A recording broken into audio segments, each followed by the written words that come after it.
बाप्पा, हे सगळं काय आहे? सगळीकडे फक्त स्पर्धा, ताणतणाव.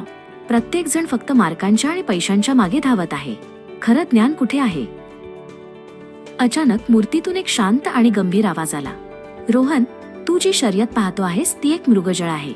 खरं ज्ञान मार्कांमध्ये नाही तर समजण्यात आहे. तुला हा ताण का जाणवतो? रोहन आश्चर्याने स्तब्ध झाला. आता भीती कमी झाली आणि उत्सुकता वाढली. रोहन म्हणाला, सोशल मीडियावर सतत नकारात्मक.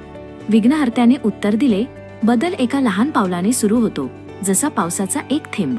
तू एकाच वेळी संपूर्ण नदी स्वच्छ करू शकत नाहीस, पण तू त्यात एक दगड टाकणे थांबवू शकतोस. स्वतःपासून, तुझ्या घरापासून सुरुवात कर. तुझ्या लहान कृतीतूनच मोठी लाट निर्माण होईल. रोहनला आशेचा किरण दिसला. पण तुम्ही म्हणता तसे प्रेरणादायी आणि शैक्षणिक वातावरण मी कसे तयार करू? मी तर फक्त एक विद्यार्थी आहे. गणेशाने अंतिम संदेश दिला. ज्ञान, कर्म